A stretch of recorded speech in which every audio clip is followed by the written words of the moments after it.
Sortez immédiatement ces personnes toxiques de votre vie et gagnez en confiance.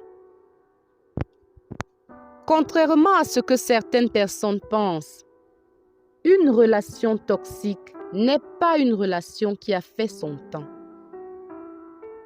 Une relation peut prendre fin sans pour autant avoir été toxique ou malsaine. Les échanges sont dits toxiques lorsqu'ils vous épuisent à la fois psychologiquement, mais aussi physiquement. Que ce soit au travail, dans votre cadre familial ou parmi vos amis, si une personne vous vide de vous-même, alors votre lien est toxique. Un seul contact avec elle suffit à vous faire croire que la vie ne vaut pas la peine d'être vécue.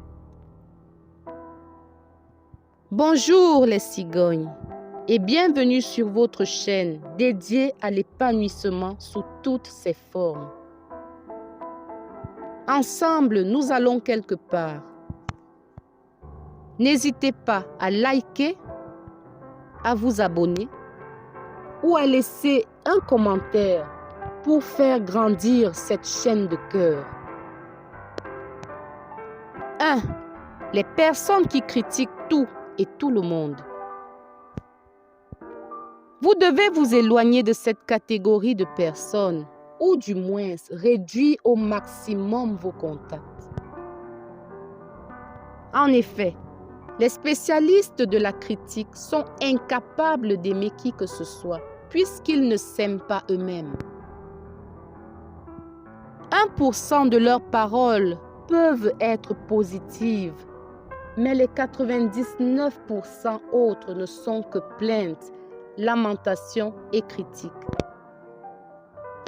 Inutile de leur en vouloir, ils n'en ont pas forcément conscience. Ce sont généralement des personnes à forte personnalité qui ont été marquées par les situations difficiles qu'elles ont traversées. Elles s'en sont faites une idée négative du monde et des êtres humains. Elles se souviennent de tous les épisodes de leur vie, particulièrement des plus tristes. Or, dire que tous les hommes sont mauvais ne vous rend pas forcément meilleur, puisque vous en faites partie. Et bien évidemment, ces experts ne s'améliorent pas avec le temps, bien au contraire.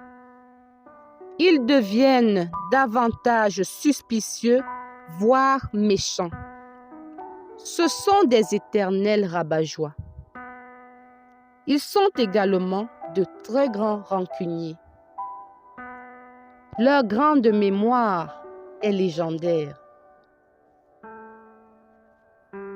Vivez avec les adeptes de la critique sans rien attendre en retour, surtout pas un compliment ou des encouragements.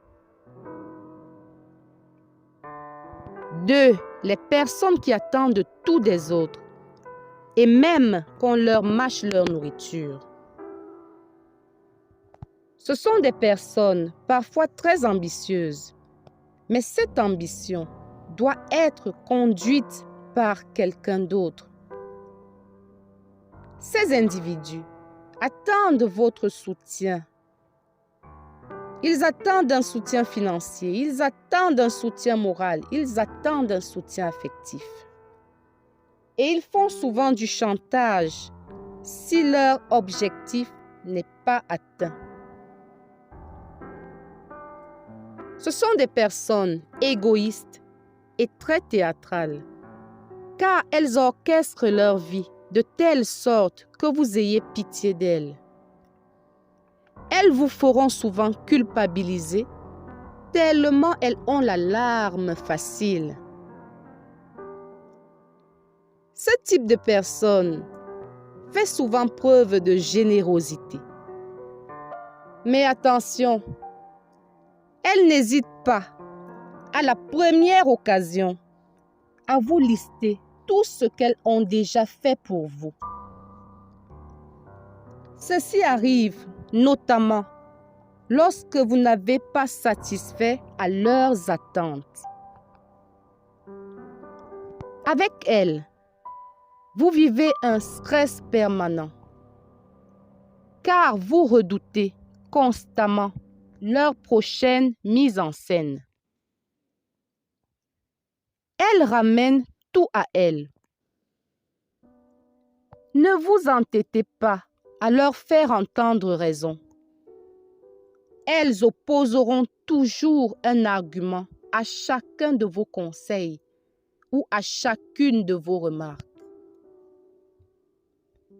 Ne l'oubliez pas, ce sont des manipulateurs hors pair.